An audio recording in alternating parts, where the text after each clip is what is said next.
Hey, beloved, welcome to another chapter of the book of Sean. It is good to have you. Thank you for tuning in tonight.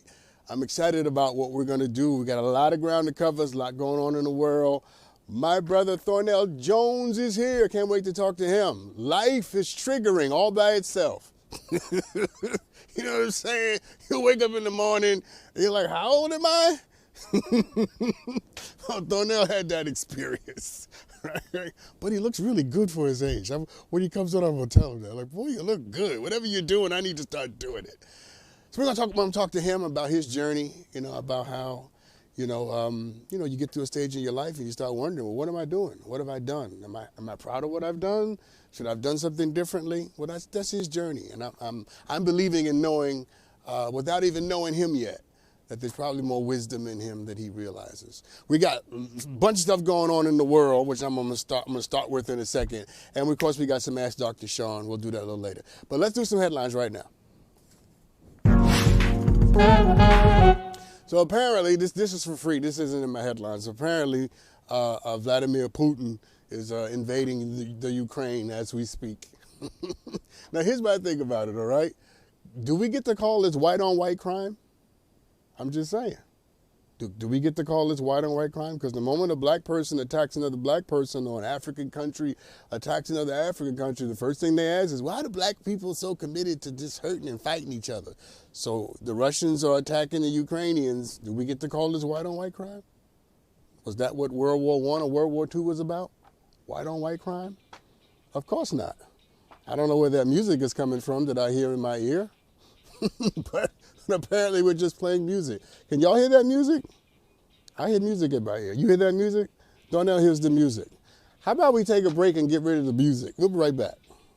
Welcome back, everybody. I don't hear the music in my ear.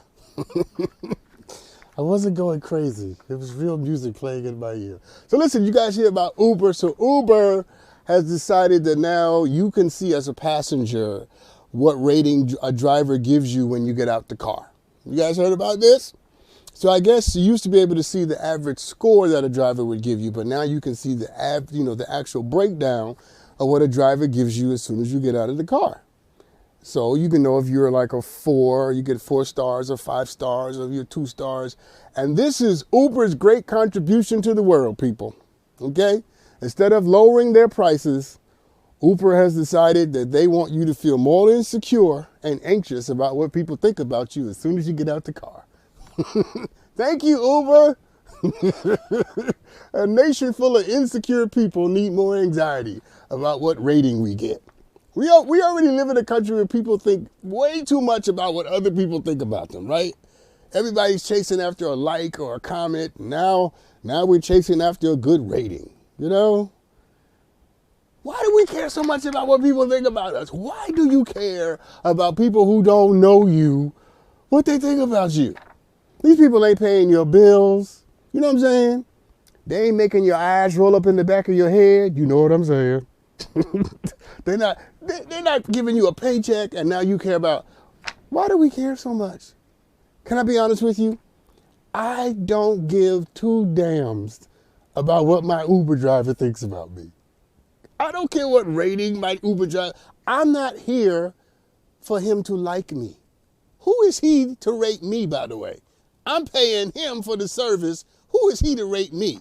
I'm supposed to be rating him. Uber has lost their mind, people. I don't care about what the Uber driver thinks about me. I'm not in the car. And let me be clear about this. I am not talking more in the Uber ride just to get a better rating, okay? I'm not talking. I'm here to get to where I'm going safely. That's your job. Anyway, but here's what I want to know, and then I'm going to let this go. What's the rating based on? Is the rating based on the ride or the tip? Okay? Because you know that's important, right? Because I'm going to tell you how I am. If my rating is based upon the ride, I'm getting a 5. If it's based upon the tip, I'm getting a 2. I'll tell you why. I'm from New York. I'm used to riding in cabs. I don't tip cabs. If you're from New York, you ain't tipping the cabbie. I'm just saying. Anyway, let me get off of this. But I just want people to stop giving a damn about what other people think about them and just can move on through life and stop trying to chase a rating or a like and just live your life. Okay? 'Cause most of the people who don't like you, their opinions about you are subjective anyway. It's called projection. And the next time you worry about what somebody thinks about you or says about you, maybe you should consider the person who's saying it. And once you consider that, you might not care as much as you think.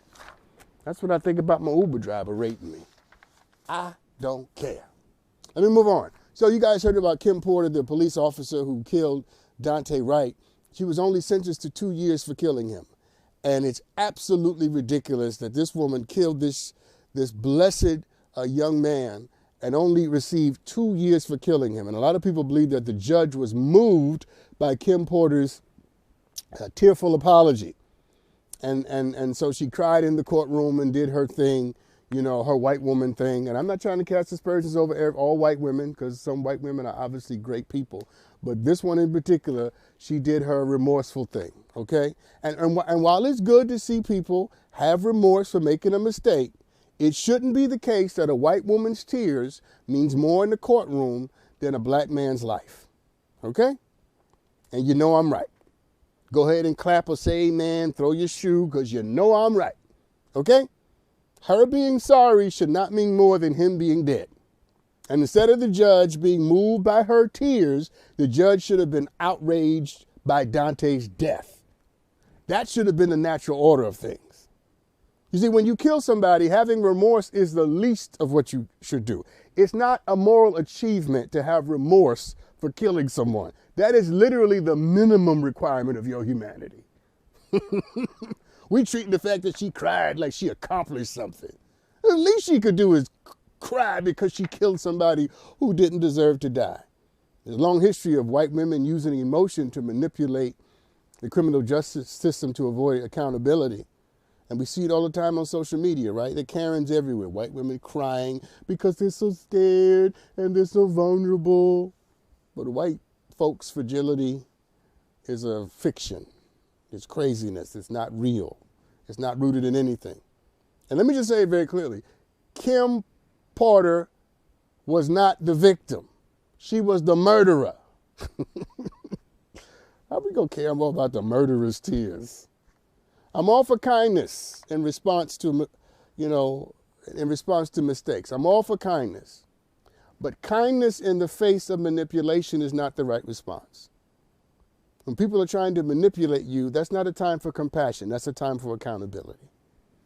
And let me give you this for free, because I didn't charge you for the Russian thing. I'm not going to charge you for this one either. Here's the real one for free. Don't let people manipulate you with their emotions. People will come into your life and they'll try to just give you this verbose emotional display, and they're trying to just push you into the right corner where they want you. Okay?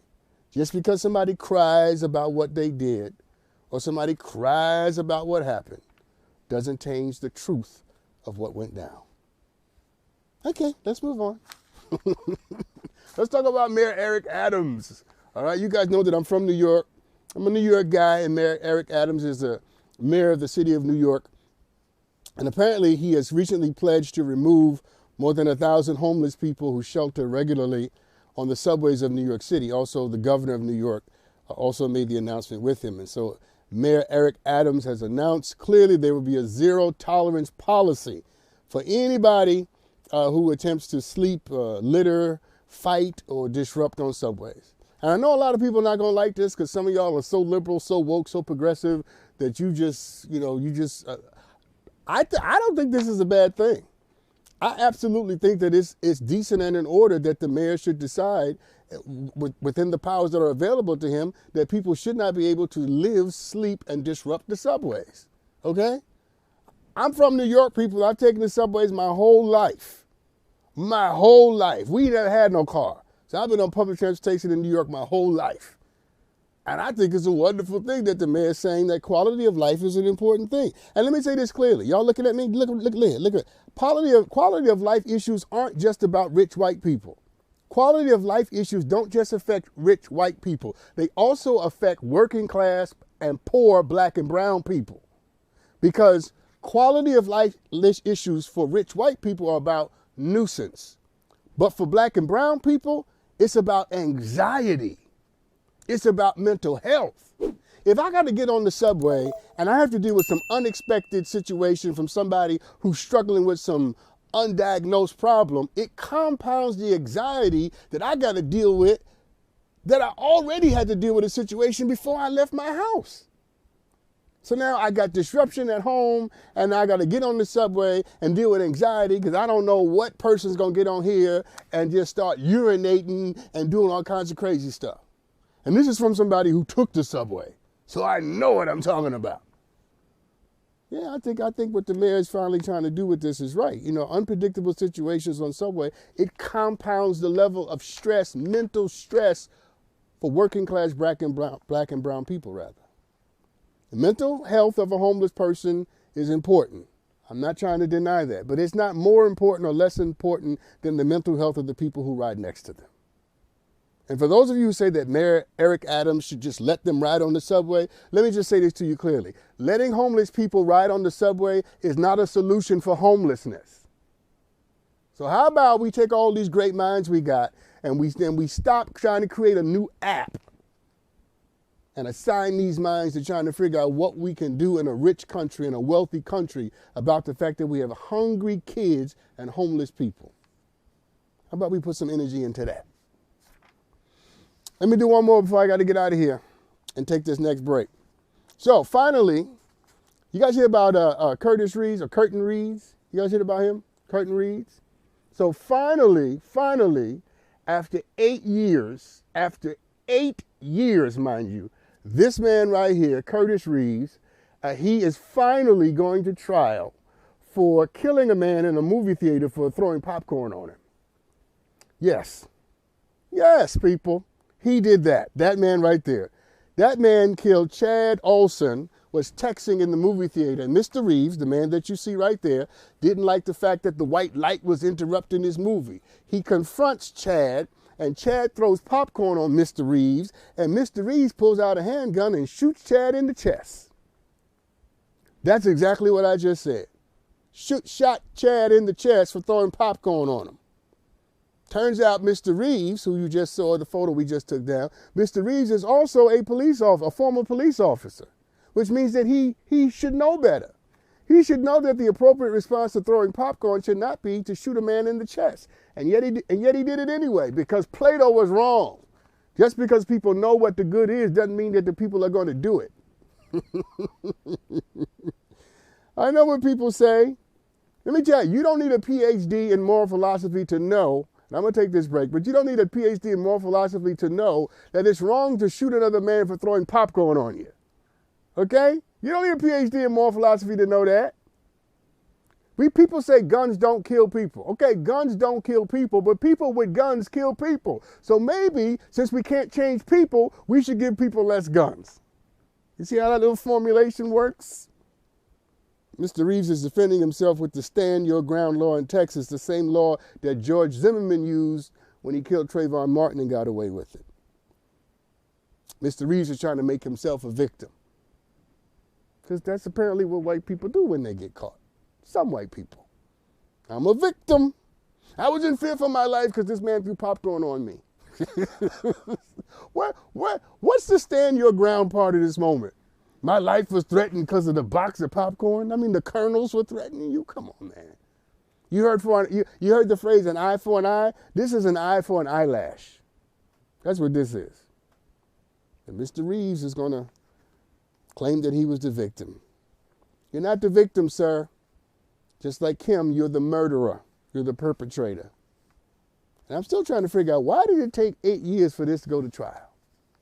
Because you know, if a black man had killed somebody in a movie theater for throwing popcorn on him, I bet you all the tea in China, he'd be in jail already. But Mr. Reeves, a former police officer, he's just making it to trial. Welcome to Black History Month in America. Let's take a break. We'll be right back after this. So I suspect that all of us have, an age that we think, when I get to this age, I want to have certain things done. When I get to this age, I want to be whatever it is you think you want to be.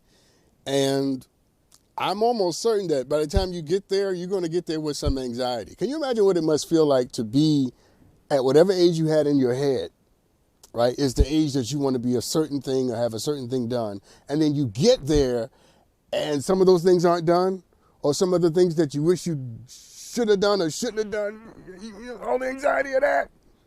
Can you imagine what that must feel like? Well, guess what? You don't have to imagine, because I got somebody here who can take us into it. Welcome to the show tonight, Thornell Jones. Hey, Thornell. Hey, how you doing? I'm doing great. Thank you for coming on. Listen, let's get right into it, okay? Because I'm interested in this. So, when you turn 60, first of all, Yeah, you're 60. yeah, man. Well, I am. you look good. Thank you, sir. Thank you. Yeah, no, absolutely. So, when you turned 60, you started having some regrets. That's what I was told. Um, what were those regrets? If we got that right, what were those regrets? Well, okay, so I've been in the music business for 30 years, and it's a young man's game. And, when you're in the mode of just like making things happen, you're in the mode of making things happen now. And I think one of the things that I regret was not planning for the future. And, and so now here I'm in trying to figure out what's going to happen in what I call my fourth quarter. Mm. So, I lived in LA for 25 years. And as everybody knows, outside of San Francisco, LA, very expensive housing market. I never bought a house. That's something that, now I live in Miami. It's something that I hope that will ultimately come to pass. But I mean, they just put out a report last week and said now Miami's the most expensive housing market in the country. I'm like, whoa, what did I do wrong? You keep going. You keep going from bad to worse, right? From more expensive to most expensive. Yeah, anyway. So okay, hold on. So I know, all right, because first of all, you're in good hands. You're safe. I'm a very loving guy. Okay, so you're in good hands. So I know for sure that the list of regrets are not limited to a house. Give them to me. I want to hear this. List of regrets. Okay. Well, I mean, one of them was, I was so focused on my career that I probably didn't spend enough time on me. Mm. I remember my dad used to call me in my office and ask me what I had done for myself that week. And I would rattle off a list of all these different things I did. And he would say to me, no, that was for work. What did you do for you? So, I'm glad, one of the reasons why after living in LA for 25 years, I decided to kind of rethink, how I was living my life and go someplace that I'd always wanted to be. And that was here in Miami, was so that I could, spend more time on me. Mm-hmm. So would you say that you spent most of your time, well, let me ask it this way. You spent most of your time taking care of and thinking about who? Taking care and thinking about my clients, the artists that I worked with, the businesses that I was working with, building my own consulting company, was all, many of it was other. Now, I won't say that was completely the case. And I think that I am, pretty spiritually evolved. When I was in LA, I attended service at Agape, which with pastored by Reverend Michael. And that for me was a wonderful journey and learning about spiritual practice and trying to put that in practice. I've always kind of walked in a spiritual walk, even my professional trajectory has been defined by those kinds of decisions, deciding that I didn't want to work with certain kinds of artists, or certain kind of music, because I didn't, not that it was a moral decision, but I just didn't feel that that's how God wanted me to use my gifts.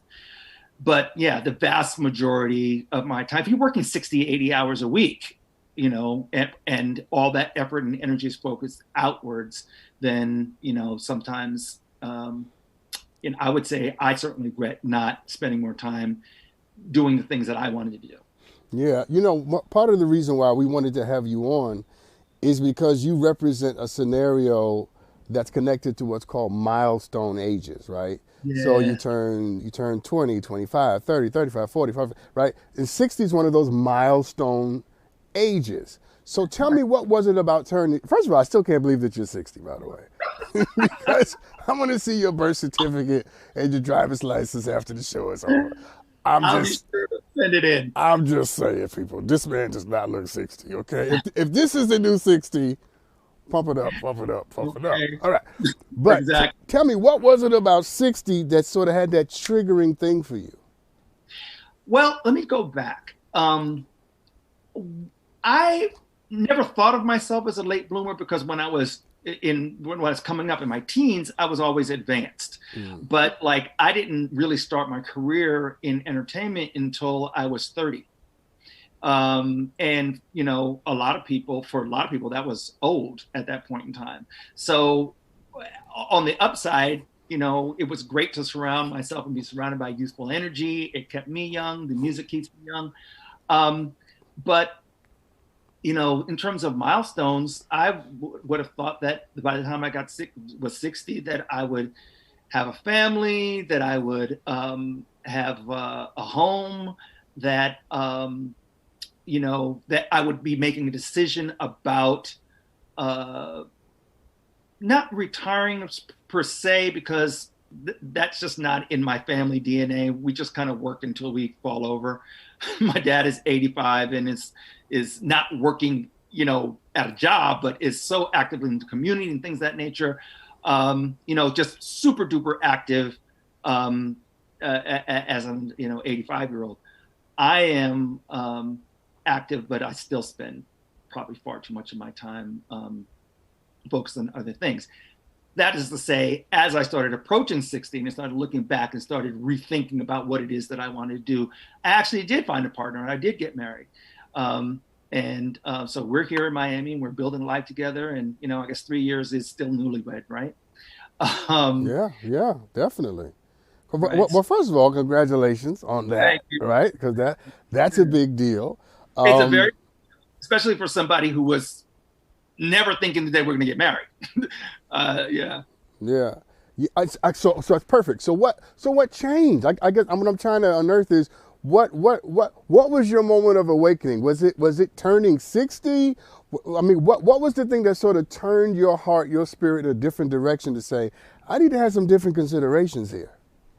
Well, I think what it is, I mean, I kind of have to go back to the idea when I turned 40. It was a milestone for me. We had a big party in Beverly Hills, and it was this big to do. I flew my family in. We had this great experience, and then when I turned 50, I did a big thing at the Kennedy Center, and it was this big thing. And as I was coming through my 50s, a lot of the pace slowed down, and I realized that it was I was an adrenaline junkie, and I was I was always seeking the next shot of adrenaline. Mm. And as things slowed down, I was that's when you have to stop and look at yourself in the mirror and say to yourself, who are you?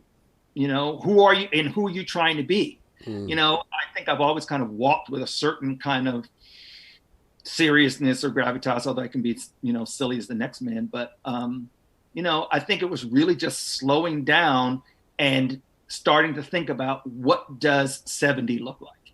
What does 75 look like? I think, and part of it, I think, was I've always been a mentor and I've always had like interns around and stuff like that. But I actually started to teach. I started to teach. And I realized that was important. That was something that was very important to me after actually resisting it for many years. One of my colleagues used to ask me, have you ever considered teaching? And I'd be like, no. Because you hear that old adage, those who can do and those who can't teach. And I was just like, that's not me, and you're not putting me out to pasture. So how do I remain relevant as I move forward into my fourth quarter? And so as I started asking myself those questions, that's when the anxiety set in. Talk to me, Cornell, about aging. How do you feel about it? What have you learned from it? Well, I would have to say, well, let me start by saying thank you for the compliments. I am happy to say that the decision to, be healthy and to be fit started when I was a teenager. My dad was an executive for IBM, and I tell this story to people. I don't know if you've ever heard this story. we had a pool, and he was like, my black kids are going to know how to swim. So one day I looked up and I saw him sitting by the pool, and he had this big old executive belly, and I was just like, I'm not going to be that. I'm not going to have that kind of fitness problem. So I've always been fitness oriented and stuff like that. So the looking good is part of a decision that I made as a young man or as a teenager to be committed to fitness and committed to health. However, no matter how hard you run, how many 10, 20,000 steps a day, making sure that you live a balanced diet and get enough rest. Yeah, there's things that crop up now that I'm less like, oh, I didn't consider that. Like my name center sometimes is completely gone. I am just like, no, what's their name? What's that? And I'm running through the alphabet in my head as I'm having a conversation. It's like, oh yeah, Kevin. That is a real thing. That is a real thing. But Donna, here's my question though: Are you at home with aging? Do you resent it at all? Do you lament it? Do you celebrate it? Well, I think up until now, I absolutely celebrated it. And actually, I would have to say that I celebrated being 60. It was important for me to acknowledge and to show the people around me that, that I was embracing this next phase. So I celebrated, but I still don't know what it's about. I knew what my 40s was going to be about. I had a good idea what my 50s was going to be about. 60 and beyond is uncharted territory. Well, what's interesting about that's not necessarily a bad place to be, right? It's riddled with anxiety and fear, because when you're used to sort of knowing and controlling and owning the narrative, being in a position where you literally have to start over as if you were a toddler or a teenager can be disconcerting. But it can also be very liberating, right? It can also be the thing that sort of allows you to reimagine and reinvent yourself in a way that you might not have done otherwise. Well, I agree with you. I guess my only, well, let me just add something to the conversation. I never thought very much about becoming 40, becoming 50, and now becoming 60. But when I was 55, I had an experience which kind of flipped my wig or blew my wig back. I was thinking after I started teaching, you know what? I would like to actually teach at the collegiate level. So I'm going to have to get, PhD, some kind of advanced master, something that's going to allow me to teach at the collegiate level. And so I applied for this PhD scholarship program, mentorship program, and I wasn't accepted. And then when I did a little research, I learned that one of the reasons why I wasn't accepted was not because I didn't have great credentials or anything like that, but because I was quote unquote too old.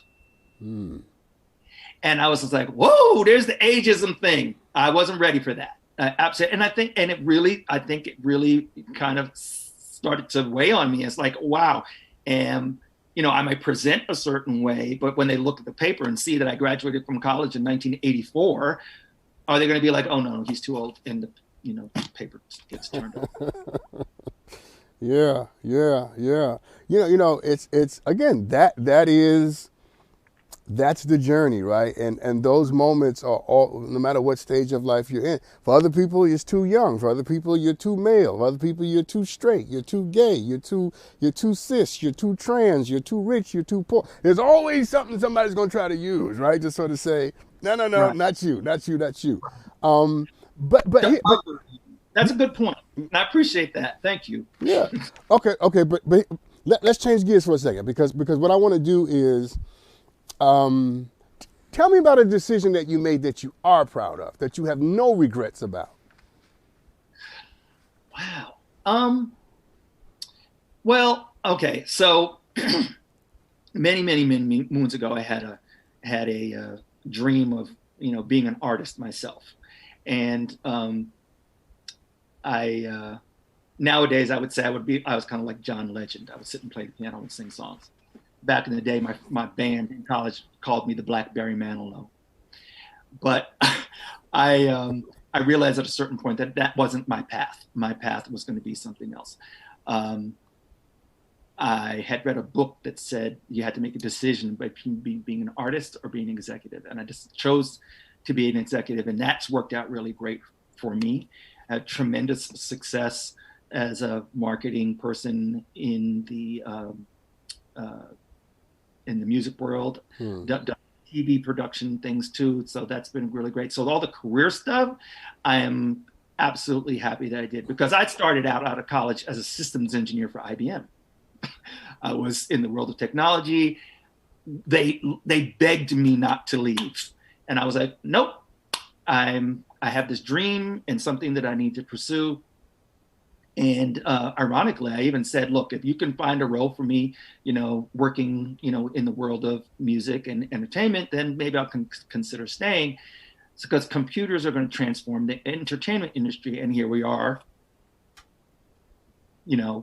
with streaming Netflix and everything on your phone and computers, and the download crisis of 1999. It's everything that I saw coming but couldn't communicate. So yeah, professional stuff I'm really, really proud of, and feel very good about those accomplishments. Well, listen, and let's add one more, and then I'm going to give you something. The fact that you finally decided that you wanted to let someone in, have a relationship, ended up, with a spouse, ended up having a family. I'm sure that's also a decision that you're absolutely proud of. All right. So hold on, don't respond yet. I want to give you something. I don't want to run out of time. I'm pulling up my phone, which I never do on my show, because I saw this book today, and this book is when I saw this book, I thought about you. Okay, and the name of the book is called The Power of Regret: How Looking Forward Moves Us Backwards. And when I saw this, I thought about you, because I knew we were going to have this conversation. Okay, so here's what the book is basically trying to say, and this is what I want to say to you, is that regrets can be a very powerful and important part of who we are. People say live a life with no regrets. It's impossible to live a life with no regrets. We all have regrets. But what you can do is to use the fact that you have regrets to make sure that you put in place a decision-making process that doesn't create new regrets. That is to say that you learn how to make decisions from a different place, right? The position that you chose from that allowed you to create the regrets that you have should not be the position you choose from for the next 10 years of your life. And that's the beauty of having a regret. That's true. That's very true. It's the idea that if you want different results, you have to do things differently. Yes, yeah. And having regrets is the built-in way that life says, don't do that again. Right. Absolutely. Yeah. It's funny, because I was going to ask you if you had any books or resources that you think that I could use to help, plot out my fourth quarter. There was a book that came out in 1976 I believe called Passages. That's probably completely out of date now, about that basically talked about the different phases of a man's life. And the biggest deal at that time was like people's 40s, 40s and 50s. But I don't know if there's any, resources that for planning your life. Darnell, stop right now, because you just gave the universe its assignment to you.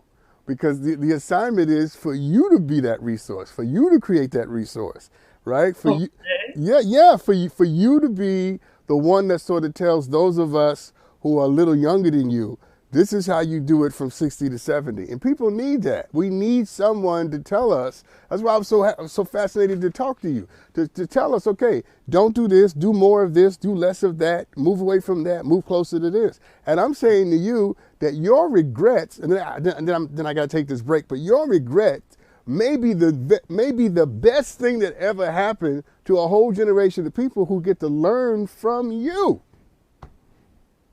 Well, you put me on the spot now. So listen, I'm saying read the book, The Power of Regret, read that book, and then you get to writing the new one. that takes Right. us from 60 to 70. Listen, Right. I got to take, am I taking a break? Am I supposed to? Okay. So I got to take this break. I'm going to have to let you go too because I got to do some Ask Dr. Sean. But thank you for being on, man. And listen, I believe in you, and I happen to think that what you're about to do is going to be a whole lot greater than what you've done. How about that?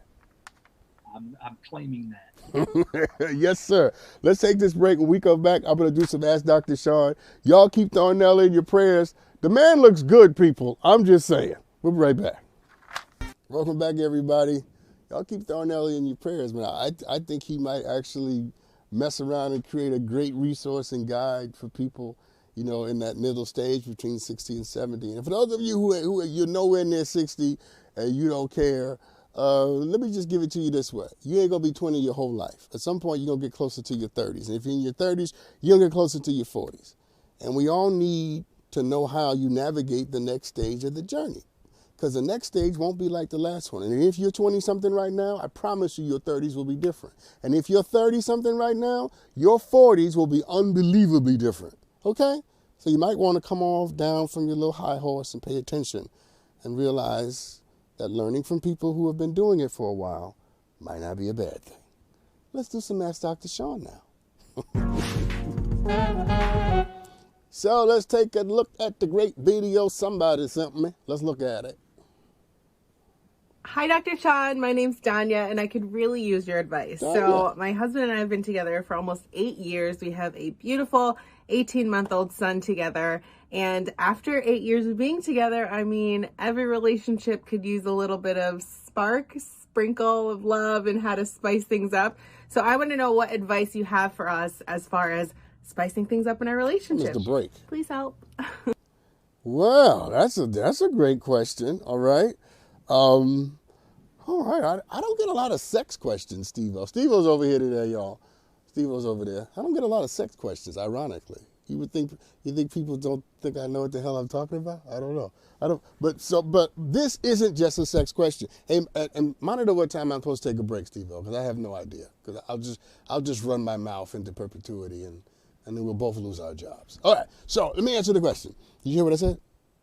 Okay, never mind. So let me answer the question. This guy. The way you spice up what's going on in the bedroom is you have to do a lot of things before you get into the bedroom, okay? No, I think a lot of times people think that things going on in the bedroom starts when you lay down in the bed. And the reality is that, at least for a woman anyway, and it's for a lot of men, the sex begins long before the sex begins. And keeping things spicy and interesting has to do with people feeling safe and their ability to be vulnerable and their ability to take risk and their willingness to sort of open themselves up to new experiences. People will not open themselves up to do new things either sexually or emotionally or any other kind of lead you can come up with until they feel safe, respected, heard, affirmed, and wanted. I know that sounds like a long list, but it's not. It's real easy to make people feel that way. All the ways that I just mentioned, it just has to do with being able to listen to people and to see people and to affirm people and to touch people without the expectation of sex being associated with it. You follow what I'm saying? To be able to touch somebody, lay your hand on somebody, be physically supportive with somebody without it needing to turn into something every time you put your hand on somebody. It's not that hard. But the best way to take a relationship to a new level after you've been married a long time is to explore different parts of who you are, different things that you enjoy, and to consider some new ways of doing it, right? But again, people will never get to that. They will never get to that moment until they feel safe enough, until they feel free enough to be vulnerable in that way. So my direct response to both of you is to have a conversation about how safe and vulnerable and affirmed you feel, right? And to make sure that that's in place. And then you can begin to start to have conversations about what else it is that you've always wanted to try and do or consider that you've never tried or done or considered. And then always make sure that affection and intimacy are not related to sex directly. Because I say this all the time, and I'll say it again. Men use intimacy to get sex, and women use sex to get intimacy. And the problem is, ultimately, we're both lying to each other because we both want different things and we're just using something else to get something else that we want. This time, try to make sure that you're on the same page and you're both just trying to get what you both actually want. Good luck with that. It sounds like you have a great relationship and a great marriage and a great family, and I wish you well. I know you're going to be fine. All right, somebody emailed me this question. My friend owns a bakery. She's a great baker, but a horrible businesswoman. Recently, she asked me why I have never recommended her services to my friends and family. How do I tell her the truth without hurting her feelings? I'm a little confused. Put that question back down again. Go back down, because I'm a little confused. You said that she's a great baker. Okay, so I'm assuming that you mean in this question that though the food is good, let's say, for example, the delivery is bad. Okay, so you don't want your friends and family to be connected to her business acumen, but you don't mind them to be connected to her cooking. All right, because I was a little confused. I was like, why wouldn't you want if she's a great baker, why wouldn't you want your friends and family to be around her food? But your point is her business acumen and professionalism is lacking. Oh, that's a great question. Because a lot of people think, oh, you just have to be gifted and skilled. And if you're gifted and skilled, it'll cover everything. That you don't have to be professional, you don't have to be honorable, you don't have to have any virtue, you don't have to be courteous or considerate. And nothing could be further from the truth. You can be as gifted and as talented as you want and miss your opportunity and your moment because your character keeps getting in the way. And if you love your friend, I invite you to have the hard conversation and to say to her, you are gifted and you are talented, but I need you to be a better businesswoman, okay? I don't allow my friends and family to be around your professionalism because your professionalism is lacking. Yeah, I know that sounds harsh, but sometimes when you love people, you got to give them what they don't want to hear. Of course, you want to say it in a way that they could hear it, but you need to be honest with people. She's missing out on business, and she's going to ruin her future if somebody doesn't tell her the truth. So you begin by celebrating the fact that her food is amazing. The cookies are amazing. The donuts are good. All of that is wonderful. But the problem is how she runs her business is getting in the way. And this is not just good advice for this questioner. This is also good advice for you. Make sure that your character, your comportment, and your professionalism are all equal to the level of your gift and your talent. Because people will put up with a talented person for a long time, but they won't put up with you forever if you're just mean and nasty and unprofessional, okay? Because remember, almost everybody in professional sports and entertainment gets fired. And they get fired not because people weren't watching, they get fired because people stopped wanting to deal with them. Nobody's that gifted. Okay, let's take a little break. I'll be back with some more Ask Dr. Shaw right after this. Welcome back, everybody. Steve and I, we've made up. We're family again. You know, you with me over there? He's with me over there. It's my guy. You know, when I started here, it's just me and him. All right, let's take a look at a video, people, from Trey. Hey, I'm Trey, and I'm 28 years old. So, I'm currently dating someone who has never been to therapy. Recently, they confided in me that growing up, they experienced a lot of trauma with their parents. And so when I bring up the idea of therapy, they immediately become defensive and shut it down. Now, normally, I wouldn't see not being in therapy as a red flag or an issue, but in 2022, 3 years into the pandemic, I feel like everyone should be taking steps to take care of their mental health. So should I be concerned? What should I do? Well, this is going to sound a little harsh at first, and then it won't. Here's what I mean. I think the first thing you should do is not to presume to have the capacity of a counselor, therapist, or psychologist to determine what someone else's mental health journey should be. Okay? What I mean by that is it's almost become cliche for people to want to run to a therapist or a counselor. And I'm not saying that this person should not. I'm just saying that this person does get to decide what their journey is or isn't. And they get to decide when they're ready and open to get the kind of help that you think that they need. Now, of course, you get to decide if you want them in your life. But I'm suggesting to you that all you can do as someone who happens to love them is to suggest and to support and to be vigilant about what it is you're experiencing and seeing from them, and then to report that back to them as a way to sort of substantiate the claim that maybe they need to get something. That is to say, professional help and counseling and all of that. But I just don't want people to presume that, that, for example, I have the right or have the wherewithal to have commentary or control over when and how you engage in your mental health journey.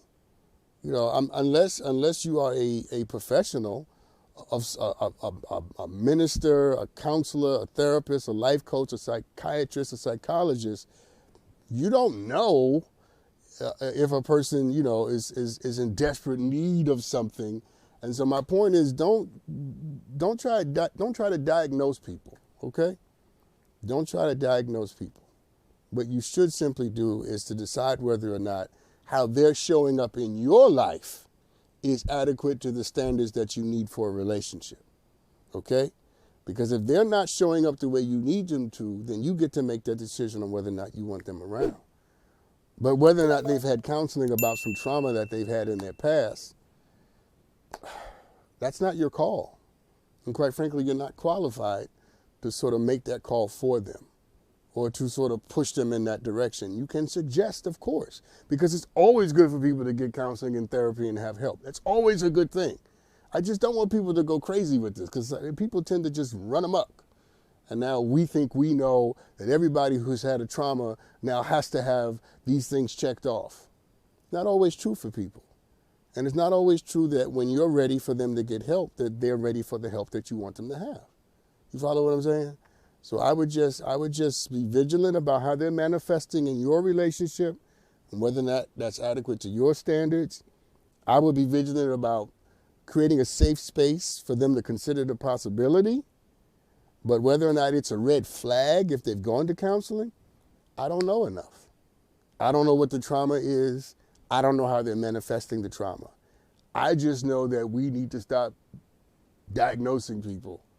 And we need to let people have their own mental health journey and decide whether or not we want to be on the journey with them. Okay. Here's a question someone DM'd me. My brother's girlfriend called me to complain about my brother and wanted relationship advice. I'm loyal to my brother, and he would be upset if he knew what she had reached out to me. Did I read that right? Anyway, do I tell him, or do I give her advice and keep it between the two of us? Interesting question, that is. Yeah, go back down. Let me see if I read that right. Do I have my loyal brother? And he would be upset if he knew that she had reached out to me. Okay, that's written poorly. But anyway, all right. Listen, I'm all for loyalty and I'm all for loyalty to family. I think it's fine. I think it's a good thing. I think loyalty to family is a good thing so as long as that loyalty does not empower someone, a member of your family, to help someone else, to hurt someone else rather. As long as your loyalty is not empowering your brother to hurt another woman, then I'm all for it. But if she's being hurt in the relationship in any kind of way that's significant, your loyalty is problematic. Because you're first and foremost, you should be loyal to what is right, not just to who you're related to. Okay? I know a lot of people may not agree with that, but I don't really care what a lot of people agree with. Right is right and wrong is wrong. And I don't care who you are. You, my brother, my sister, my son, my whoever. If you are complicit in hurting someone, I am not loyal to you hurting people.